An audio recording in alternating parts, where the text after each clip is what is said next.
નમસ્કાર ખેડૂત મિત્રો, આજે આપણે લસણની ખેતીમાં વધુ ઉત્પાદન મેળવવા માટે જમીનની તૈયારી કેવી કરવી જોઈએ, પાયામાં કયા કયા ખાતર આપવા જોઈએ, પૂરતી ખાતર કયા કયા આપવા જોઈએ, પિયત ક્યારે ક્યારે આપવું, તેમજ તેમાં આવતા રોગ જીવાતનું નિયંત્રણ કરવા માટે શું શું કાળજી લેવી, કઈ દવાનો છંટકાવ કરવો, એના વિશે વિગતવાર વાત કરીશું.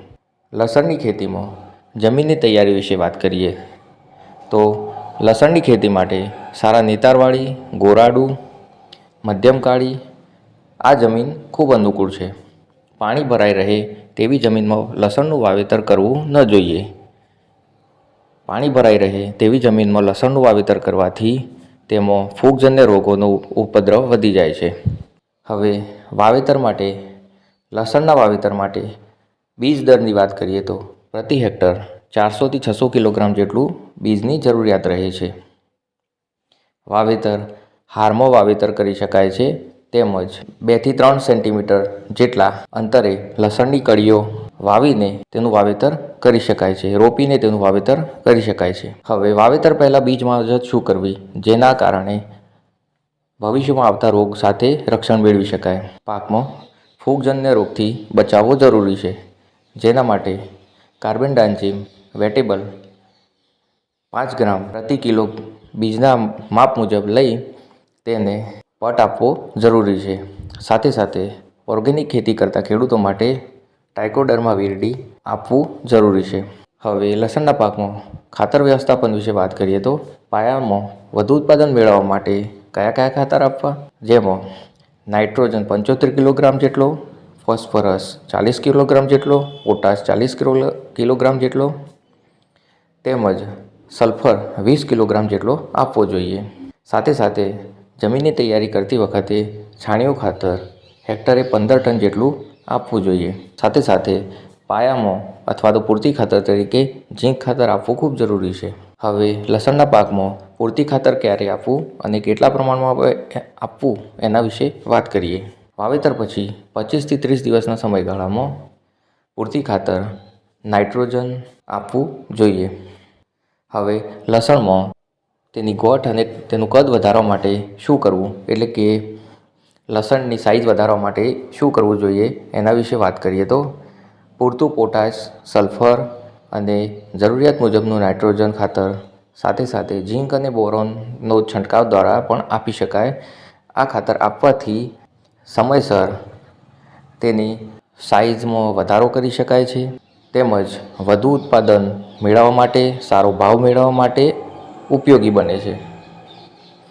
હવે લસણના પાકમાં પિયત વ્યવસ્થા વિશે વાત કરીએ તો લસણમાં સામાન્ય રીતે 7થી 10 દિવસના અંતરે પિયત આપવું ખૂબ જરૂરી છે. હવે લસણમાં આવતી મુખ્ય જીવાતો અને રોગ વિશે અને તેના નિયંત્રણ વિશે વાત કરીએ તો લસણમાં તેના પાન સુકાઈ ગયેલા લાગતા હોય ત્યારે તેના પાન ચાંદી જેવા ડાઘ હોય, વોકા વળવા, વૃદ્ધિ અટકી જવી આવા લક્ષણો દેખાતા હોય ત્યારે મિથાઇલ ડિમેટોન 1 ml 1થી 2 ml પ્રતિ 15 લીટર પાણીના પંપ મુજબ મિશ્ર કરી છંટકાવ કરવો જોઈએ. સાથે સાથે ઓર્ગેનિક ખેતી કરતા ખેડૂતો માટે નીમ ઓઇલનો છંટકાવ કરી શકાય છે. લસણમાં રોગોનું નિયંત્રણ લસણના પાકમાં આવતા રોગનું નિયંત્રણ કેવી રીતે કરવું એના વિશે વાત કરીએ તો લસણમાં પાનનો કરમાવો આ રોગના નિયંત્રણ માટે મુખ્ય લક્ષણો આ રીતે દેખાતા હોય છે. લસણના પાકમાં પાન ભૂરા દેખાવા, પાનની ટોચ સુકાવા લાગવી, તેમજ ધીરે ધીરે પાનનું સુકાતા સંપૂર્ણપણે છોડ સુકાઈ જાય છે. જેના નિયંત્રણ માટે ફૂગનાશક દવા કાર્બેન્ડાઝિમ 15 લીટર પાણીમાં 3થી 4 ml મિશ્ર કરી છંટકાવ કરવો જોઈએ.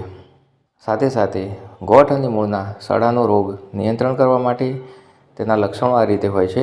છોડ પીળો પડે છે, ગોઠ નાની રહે છે, તેમજ ગોઠમાં સડો દેખાય છે. એનું નિયંત્રણ કેવી રીતે કરવું એના વિશે વાત કરીએ તો પિયત સમયસર આપવું જોઈએ, વધારે પડતું પિયત આપવું ન જોઈએ. તેમજ રોગમુક્ત બીજને રાખવા માટે વાવેતર પહેલાં જ બીજને ફૂગજન્ય દવાનો પટ આપવો જોઈએ. ફૂગ નિયંત્રણ દવાનો પટ આપવો જોઈએ. જેના માટે ટ્રાઇકોડર્મા અથવા તો સુડોમોનાસ દવાનો જમીનમાં પાણીની સાથે આપવાથી આ રોગ અટકાવી શકાય છે. હવે લસણના પાકમાં સફેદ સડો, આ રોગનું નિયંત્રણ કરવા માટે પાન પીળો આ રોગના લક્ષણો વિશે વાત કરીએ તો પાન પીળા પડે છે, છોડ ઢળી પડે છે, તેમજ ગોઠ ઉપર જોવા જઈએ તો ફૂગ દેખાય છે. હવે આ રોગ દેખાય ત્યારે જે છોડ ઉપર રોગની અસર દેખાતી હોય તે છોડ દૂર કરવા જોઈએ અને રોગનું નિયંત્રણ કરવા માટે ટ્રાઇકોડર્મા ફૂગનાશક દવા એ પિયત સાથે આપવી જોઈએ. હવે ખેડૂત મિત્રો, લસણના પાકમાં તેની ગુણવત્તા સુધારવા માટે સાથે સાથે ઇફકો સાગરિકા અને નેનો યુરિયાનો મિશ્ર કરી છંટકાવ કરવાથી વધુ સારી ગુણવત્તા મળી રહે છે. તેમજ જ્યારે છોડના અંદર ગોઠનો વિકાસ થવા લાગે ત્યારે 19-19-19 50થી 70 ગ્રામ પ્રતિ 15 લીટર પાણીમાં મિશ્ર કરી છંટકાવ કરવાથી સારું રિઝલ્ટ મળી રહે છે. તો ખેડૂત મિત્રો આપને આ માહિતી ગમી હોય તો ખેડૂત મિત્રો વધુ માહિતી માટે અમારી ચેનલ સાથે જોડાયેલા રહો, લાઈક કરો, સબસ્ક્રાઈબ કરો તેમજ શેર કરો. આભાર. Thank you.